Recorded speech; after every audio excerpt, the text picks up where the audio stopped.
इस वक्त की एक बड़ी खबर, उत्तर प्रदेश के मुख्यमंत्री योगी आदित्यनाथ का एक बड़ा बयान सामने आया और पाकिस्तान को लेकर, पीओके को लेकर बेहद अहम उनका ये बयान। योगी आदित्यनाथ ने कहा है कि जब 500 सालों में श्री राम जन्मभूमि वापस ली जा सकती है तो कोई कारण नहीं कि सिंधु वापस न ले सके। सिंधु यानी सिंध का वो प्रांत जो कि भारत का हिस्सा है। 500 वर्षों के बाद राम जन्मभूमि वापस ली जा सकती है, कोई कारण नहीं कि हम सिंधु वापस न लें। भारत के वजीर दाखिला अमित शाह ने एक यूनिवर्सिटी की इफ्तिताई तकरीब में खिताब करते हुए कहा है कि भारत मजीद सर्जिकल स्ट्राइक्स करेगा और पाकिस्तान से मुज़ाकरात का वक्त गुजर गया है और अब जवाब देने का वक्त है। और वो कहते हैं जी 500 साल पुरानी हिस्ट्री हमने बदल दी है, तो सिंध क्या चीज़ है? अमित शाह साहब, राजनाथ सिंह साहब जो पीछे साइलेंट बैठ के काम कर रहे हैं, अजीत डोवल साहब, एंड देन डॉक्टर जो जयशंकर साहब हैं, he is the face of them, international face है उनका।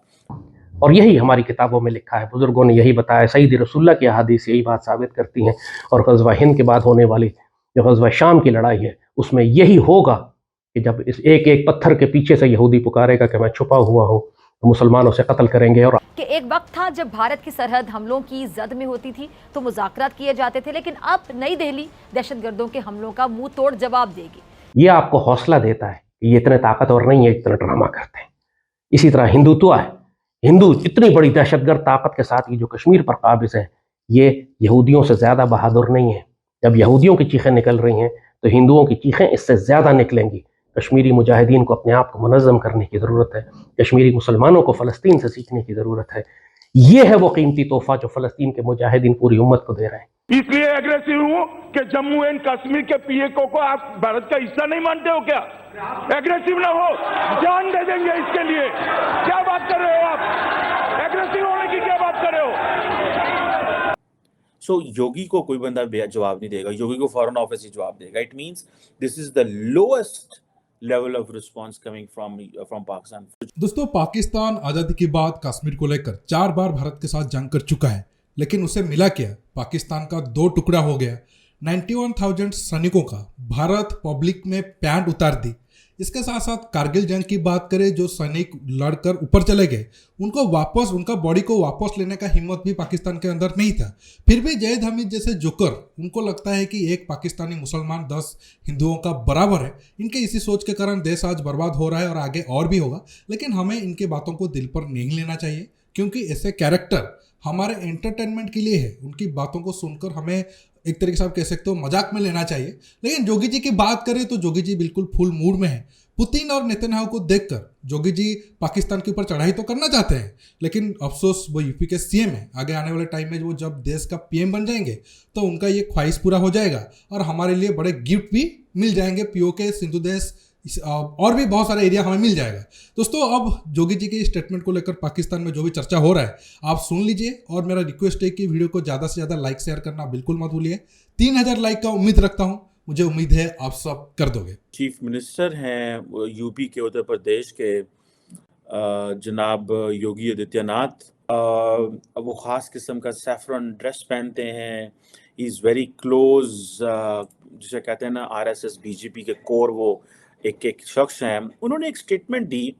उन्होंने कहा जी कि अगर जो क्या नाम है उसका, श्री राम साहब की जो जन्मभूमि है उसे 500 साल पहले लेके जाया जा सकता है, तो हम सिंधु को क्यों नहीं, जो सिंध प्रोविंस है पाकिस्तान में, उसको क्यों नहीं ले सकते? That is something very offensive statement. जन्मभूमि है राम की, जो कि बाबरी मस्जिद की साइट पे थी, अब वो टेम्पल बन गया है। जो सारी जो Hinduism religiosity, Indian foreign policy, और वो जो इंडिया एंड जो हिंदू रिलीजन का जो मिक्स करके आजकल जो फॉरेन पॉलिसी जो दुनिया को बताई जा रही है, he has been propagating and talking on that. And अगर आप चेक करें डॉक्टर जयशंकर को, तो वो सारी की सारी अपनी जो एनर्जी है वो ड्रॉ करते हैं इन ऑल दीज थिंग्स, मज़हब से ड्रॉ करते हैं। जो कितने भी रिसेंटली हम इस पर डिस्कशन भी की थी कि डॉक्टर जयशंकर जो है फ़लाँ जो गॉड हैं उनको, फ़लाँ जो एक हिंदू मज़हब की पर्सनालिटी हैं उनको जो है वो उनको डिप्लोमेसी से लिंक करते हैं, फ़लाँ को वॉर से लिंक करते हैं, फ़लाँ को इससे लिंक करते हैं। And I was like, Yes, he's been doing it, and he's been doing as a diplomat. So it means that there is a mindset in all that in the ruling party in India, जिसको मैं समझता हूँ कि इतना आसान नहीं लेना चाहिए. It should be taken very seriously. कि when a politicians in New Delhi or UP or in Gujarat or in Hyderabad or somewhere in speaks, it's a job of a Pakistani politician to respond to it. हैं यार हम लोग double minded क्यों, हम confuse क्यों हैं. We were American partners, we have been the US partners, we have been the partners in with the West in war against terrorism, and we should be proud of that.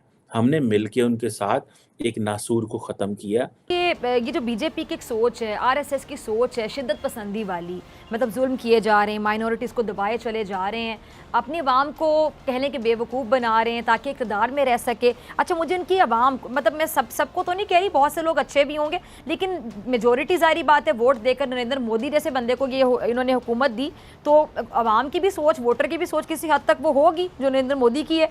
तो आपको क्या लगता है कि इनकी क्या सोच है, ये क्या नफ्सियात है कि ये लोगों पे जुल्म करके, कश्मीर पे जुल्म करके, माइनॉरिटीज़ पे जो भारत में रह रही हैं उन पे जुल्म करके, पाकिस्तान के ख़िलाफ़ जहर उगल के, साजिशें करके, ये सर्जिकल स्ट्राइक की जो झूठी बातें करके, दावे करके, इनके जो अवाम है इन पर एतमाद करती है, ये अपना वोट बैंक स्ट्रॉन्ग करते हैं, उस अवाम की सोच आपको क्या नज़र आती है? कि जैसे कोई तैसा वाला हमारी पॉलिसी होनी चाहिए और ज़्यादा अच्छा बच्चा बनने की ज़रूरत नहीं है.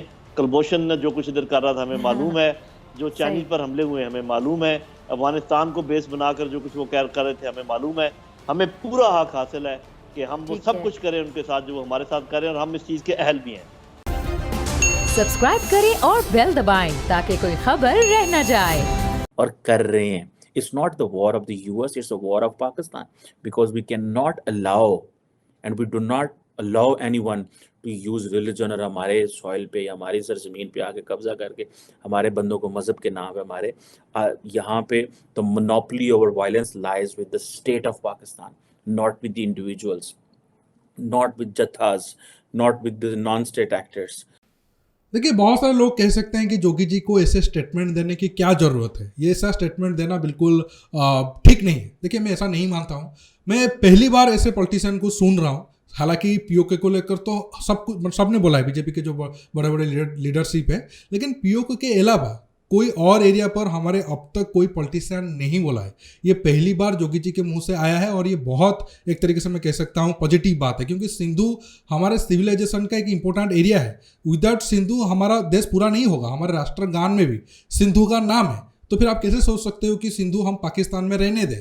इसके साथ साथ आप देखो, चाइना के पास हमारा कैलाश है, फिर भी हमारे पॉलिटिशियन जो पिछले 60-70 साल में, चाहे कांग्रेस में हो या बीजेपी में हो, हालांकि बीजेपी में कुछ तो है, लेकिन एक तरीके से आप 100% नहीं कह सकते कि उनका माइंड है कि जो हमारा एरिया चला गया है उसे वापस करें. क्यों ऐसा मैं कह रहा हूँ, एक एग्जाम्पल दे रहा हूँ. अटल जी ने बहुत पुराने, जब शायद 20-30 साल होगा, मतलब जब प्राइम मिनिस्टर नहीं बने थे, वो स्टेटमेंट दिए थे इजराइल और पैलेस्टीन वाले मुद्दे पर कि इजराइल को पैलेस्टीन वाला एरिया छोड़ देना चाहिए. इससे आप पता ला सकते हो हमारे पॉलिटिशियन दिमाग से कितना ज़्यादा, एक तरीके से कैसे, मूर्ख तो मैं नहीं कहना चाहता, वो ज़्यादा बड़ा वर्ड हो जाएगा, लेकिन हलो है, क्योंकि उनका थिंकिंग पावर ही नहीं है. इजराइल वो एरिया को क्यों छोड़े?